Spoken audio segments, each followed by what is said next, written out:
kepada apa Nana? Hari kiamat. Masih ingat kemarin artinya iman itu apa sih? Nah, hari ini kita akan membahas tentang jenis-jenis dan juga tanda-tanda. Dan selanjutnya, sebelum kita ke jenis-jenis tujuan pembelajaran, coba dibacakan 3.2 oleh Ananda Mesya. Silakan dibaca yang keras biar teman-temannya semuanya semangat. Ayo, aduh, yang keras suaranya ya. Menjelaskan tanda-tanda kecil dan besar hari kiamat berdasarkan Al-Quran dan hadis. Iya, coba tes. Ada yang tahu tidak jenis kiamat itu ada berapa sih? 2. Iya, betul sekali ada 2. Coba kalau tahu 2 itu apa saja? Kiamat Kubro, kiamat kubro. Hari kiamat.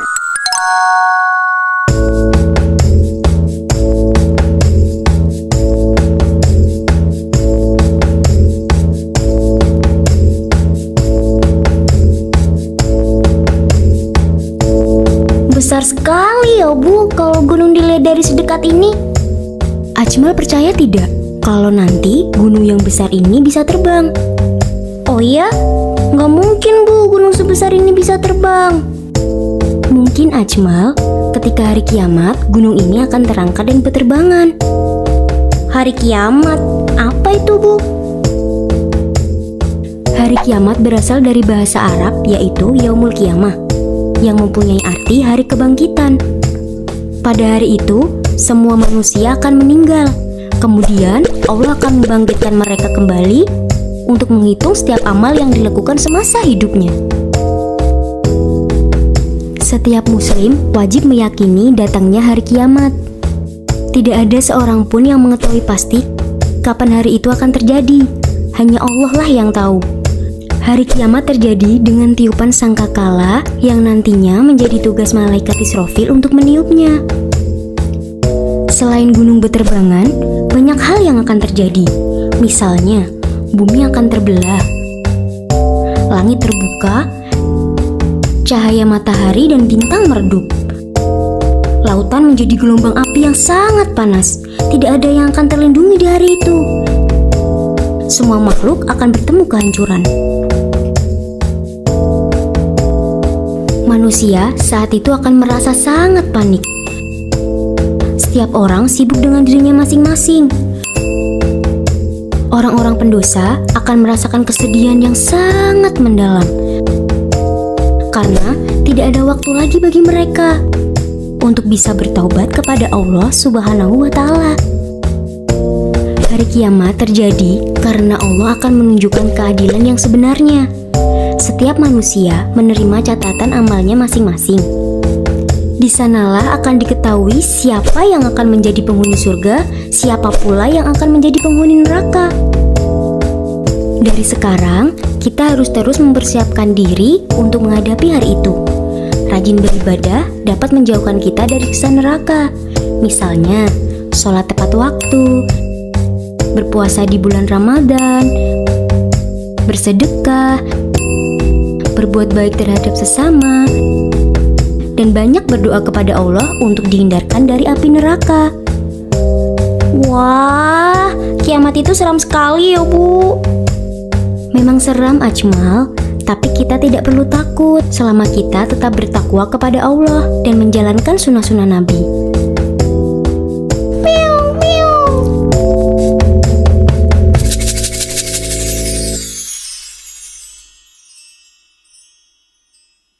Videonya tadi sudah berisi tentang gambaran besar tentang hari kiamat. Jadi kiamat itu katanya seram, ya tidak? Ya, seram, ada gelap gulita, tidak ada cahaya dan seterusnya.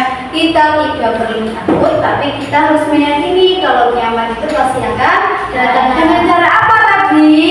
Sholat, apalagi puasa, dan menjalankan amal perbuatan yang lain yang mengandung pahala yang sangat banyak. Jangan mencemooh teman, katanya beriman pada hari kiamat. Nanti kalau sudah di akhirat akan ditanya pertanggungjawabannya. Coba sekarang bertanya, kalau orang itu amalnya baik, masuknya kemana? Surga. Kira-kira kalau ada orang amalnya baik, setiap hari ngaji, setiap hari tadarus, sholat, puasa, tidak pernah berbicara yang tidak baik itu kira-kira jaminannya masuk kemana? Allah sudah menjamin dia masuk ke surga dan sebaliknya. Selanjutnya tadi sudah dijelaskan ya, jenis-jenis kiamat ada berapa anak? Lagi oleh Mas Jida. Kiamat tadi jenisnya ada berapa itu Mas? Pinter. Satu apa Mas? Subro. Yang kedua kubro. Yang satu kiamat kecil, yang satu kiamat besar. Selanjutnya pengertian kiamat subro, hancurnya sebagian kecil kan? Tidak, jadi tidak semuanya itu di seluruh alam semesta itu akan hancur. Nah, ini ada tanda-tanda dari kiamat kubro. Yang pertama, matahari itu akan terbit dari arah barat. Barat itu mana? Sebelah sana ya. Kalau seperti biasanya di arah mana? Timur. Yang kedua, keluarnya Dajjal. Dajjal itu apa? Matanya ada hanya satu. Turunnya Nabi Isa yang ketiga. Yang keempat, munculnya Ya'juj dan Ma'juj. Yang terakhir, munculnya Nabi ketika langit menjadi satu tidak tersisa. Pinter sekali. Coba, karena semua materi sudah dijelaskan, tes dulu. Nanti yang bisa angkat tangan. Coba. Tanda kiamat subro tadi apa sih? Coba scanner. Bencana alam 100 terjadi bencana alam termasuk tanda-tanda kiamat subro. Coba. Jadi jelaskan, anak-anak setelah ini akan dibentuk kelompok. Kelompoknya masing-masing satu anak berisi 2 ya. Silakan dikelompokkan, kita membuat poster berisi tentang tanda-tanda kiamat subro dan tanda kiamat kubro. Nanti akan dijelaskan atau dipresentasikan oleh salah satu kelompok yang ditunjuk. Siap? Ya.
sudah dibagikan dan sudah mulai dikerjakan hasil tugasnya atau LKPD yang diberikan, anak kan hari ini membuat poster. Nah, coba kalau yang sudah bisa ditaruh di mejanya, coba dari kelompok 1, siapa kelompok 1 tadi? Oh iya, Mas Andika, bagus sekali. Assalamualaikum warahmatullahi wabarakatuh. Waalaikumsalam warahmatullahi wabarakatuh. Saya dari kelompok 1 mempresentasikan hasil tugas dari kami. Tanda-tanda kiamat sugro. 1. Banyaknya maksiat dan kejahatan. 2. Bencana alam seperti gempa bumi. Ya, terima kasih untuk Mas Dika karena sudah mempresentasikan hasil presentasinya. Sudah cukup bagus. Boleh tepuk tangannya anak-anak? Ya, boleh kembali. Nah, karena proses presentasi sudah selesai, silakan untuk anak-anak semuanya RKPD-nya dikumpulkan kembali ke Bu Fitri masing-masing kelompok ya. Silakan dikumpulkan di depan untuk ketua kelompoknya. Tugasnya tadi atau karena pengerjaannya proses sangat luar biasa, kerjasamanya bagus, hasilnya juga luar biasa. Tingkatkan, jangan sampai seperti minggu yang lalu ada yang berantem ini begini ini begitu. Jadi harus saling apa? Kerja. Kesimpulan materi hari ini adalah jenis-jenis kiamat itu ada 2. Kiamat sugro dan kiamat kubro. Jangan lupa anak-anak membuat ringkasan ya, ditulis di buku tugas ringkasan materi tentang tanda dan jenis-jenis hari kiamat, ditulis yang baik, nanti dibaca di depan kelas. Lagi pembelajarannya membosankan anak-anak? Iya. Bahagia?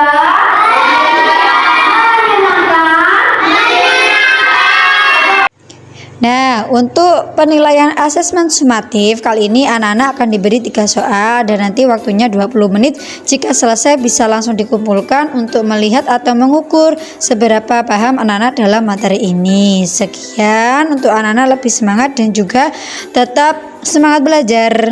Dan karena semuanya sudah kita sampaikan, mari kita baca alhamdulillah bersama-sama.